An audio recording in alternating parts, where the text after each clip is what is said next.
देखिए, दिल्ली में चुनाव होने वाले हैं और चुनावी तपिश यहां बढ़ती ठंड में बढ़ती दिखाई दे रही है। ठंड में तपिश दरअसल इसलिए हो रही है क्योंकि प्रधानमंत्री 2 रैलियों में गए और उन्होंने इन दोनों रैलियों में, परिवर्तन रैली में जिक्र किया उस बंगले का, उस आलीशान बंगले का जिसमें अरविंद केजरीवाल बतौर मुख्यमंत्री रहा करते थे। और उसका जिक्र हुआ ही था कि सीएजी की रिपोर्ट आ गई जिसने हैरान करने वाले खुलासे किए और भ्रष्टाचार के जो आरोप बीजेपी लगा रही थी आम आदमी पार्टी पर, उसको मजबूत कर दिया। और मजे की बात यह है कि ये आम आदमी पार्टी की पुरानी सहयोगी कांग्रेस को भी पसंद आ रहा है क्योंकि उन्हें भी बैठे बिठाए दिल्ली चुनाव से ऐन पहले मुद्दा मिल गया है। तो किस तरह से ये मुद्दा भारी पड़ने वाला है, क्या कुछ हुआ है आज दिल्ली में, चलिए पूरी जानकारी सबसे पहले आपको तस्वीर के जरिए देते हैं। पहले तस्वीर दिखाएंगे आपको कि कैसे पोस्टर वॉर सुबह से छिड़ती दिखाई दी। तस्वीर ये देखिए, ये दिल्ली में जो कुछ चल रहा है चुनावों से पहले उस पोस्टर की तस्वीर आपको दिखा रहे हैं। अलग अलग पोस्टर्स के जरिए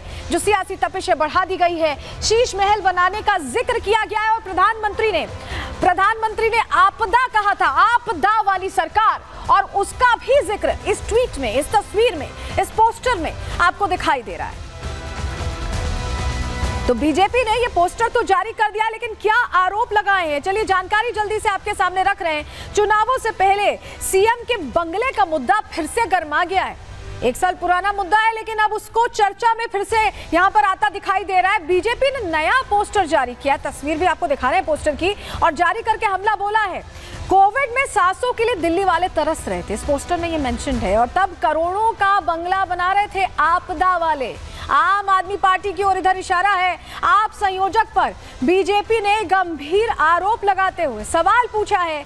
जिस तरह से कैग रिपोर्ट से ये हैरान करने वाला खुलासा हुआ है, कहीं ना कहीं चर्चा तो बनी हुई थी, लेकिन अब रिपोर्ट ये बता रही है कि वाकई बड़े पैमाने पर इतना खर्चा, इतने पैसे यहां पर लुटाए गए हैं, जो अपने आप में बता रही है। और सबसे पहले आप समझिए, कैग रिपोर्ट से जो खुलासा हुआ है वो भी एक एक चीज तफसील से बता रहा है कि कैसे ये जो आलीशान बंगला, जिसकी तस्वीर देखी आपने, जिसकी चर्चा होती है, उसने बता दिया है कि ये बंगला बहुत पैसे खर्च करके बना। कितने पैसे कहां खर्च हुए, कैग रिपोर्ट क्या कह रही है, चलिए जल्दी से जानकारी आपके सामने रख देते हैं। आपको बताते हैं, पूर्व सीएम केजरीवाल के आवास पर यह कैग रिपोर्ट आ गई है, जो आलीशान आवास था, और रिपोर्ट को लेकर बीजेपी ने आम आदमी पार्टी पर सवाल पूछा, निशाना साधा है। रेनोवेशन पर लागत से 3 गुना से भी ज्यादा पैसा यहां पानी की तरह बहाया गया है। कैग जनरल गिरीश चंद्र मुर्मू की यह रिपोर्ट इस बात का जिक्र करती है, पूर्व सीएम के आवास का रेनोवेशन पीडब्ल्यूडी ने किया था।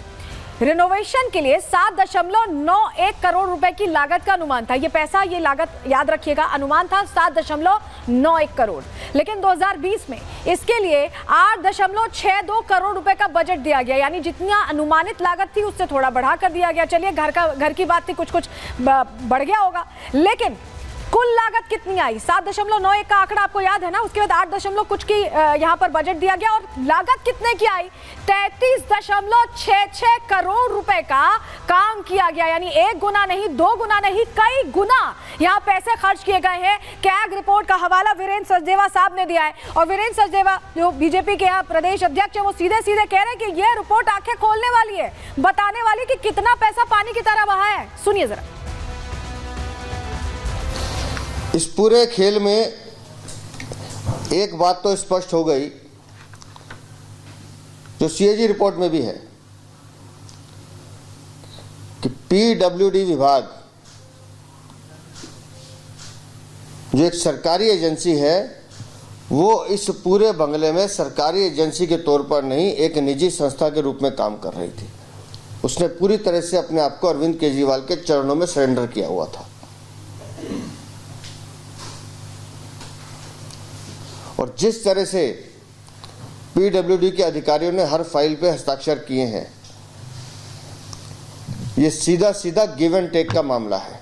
पहले एस्टीमेट पर 1 सितंबर 2020 को वर्क ऑर्डर जारी किया जाता है, जब दिल्ली कोविड की मार झेल रही थी, और उसके बाद शुरू हुआ भ्रष्टाचार का खेल फर्रुखाबादी।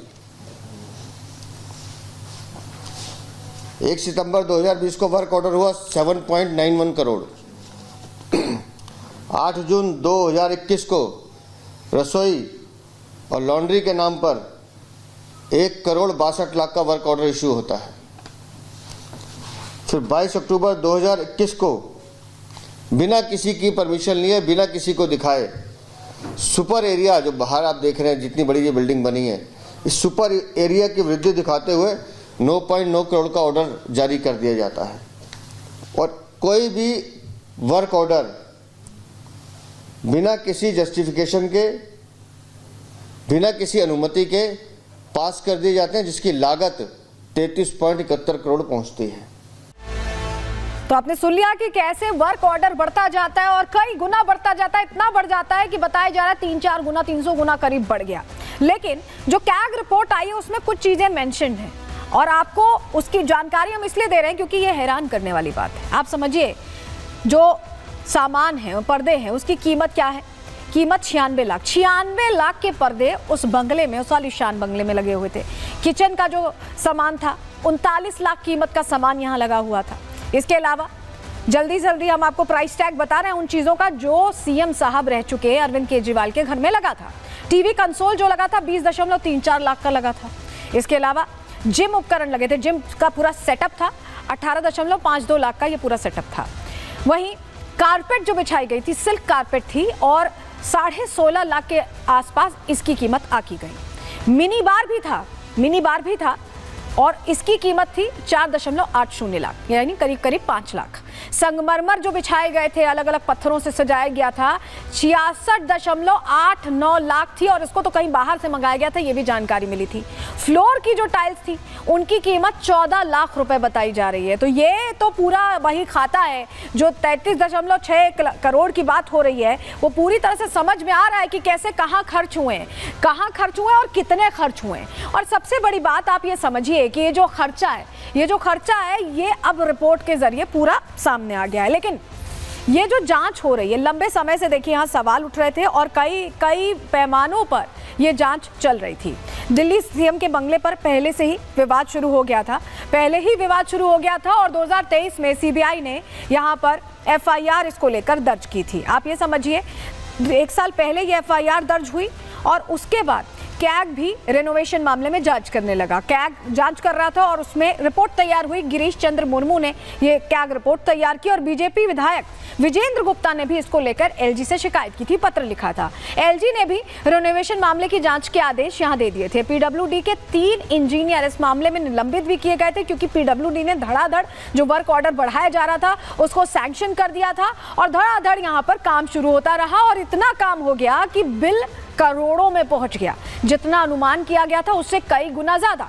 अब देखिए हुआ क्या कि शराब घोटाले को लेकर कैसे आम आदमी पार्टी पूरी तरह से घिरी हुई थी, आपको पता है। लेकिन अभी चुनावी मौसम में कई योजनाओं का ऐलान किया गया। संजीवनी योजना, महिला योजना, ये तमाम योजनाएं जब सामने आई तो अब कहीं ना कहीं शराब घोटाले वाली चर्चा लुप्त हो गई थी। शीश महल का जिक्र नहीं आ रहा था। लेकिन अब कैग रिपोर्ट के आने के बाद फिर से भ्रष्टाचार पर आम आदमी पार्टी सरकार घिरती दिख रही है।